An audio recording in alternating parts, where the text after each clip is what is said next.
In this guide, I'm going to show you how you can switch from miles to kilometers here in GTA 5 or GTA 5 Online. Before we do get into this guide, make sure to like the video and subscribe to the channel with all notifications on. It really does help the channel and lets us know that you want more content like this. We'd greatly appreciate it, and if at any point throughout this guide you did have any questions, just ask them down in the comment section below and we can help you out further. I'm going to be doing my best to reply to every single comment down there. Now to do this, you actually just need to go into your settings. You don't need to be in a car or anything. Essentially, just go ahead and press the pause button, go ahead and navigate over to your settings. Once you're in your settings, go ahead and find the display section on here.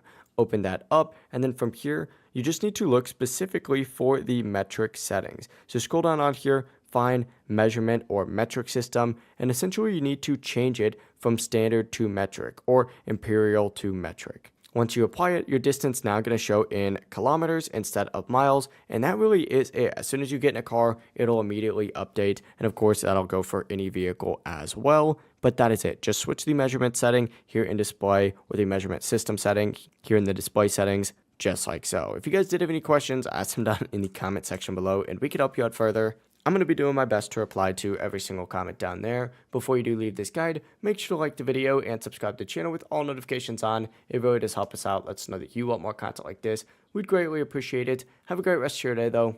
Peace.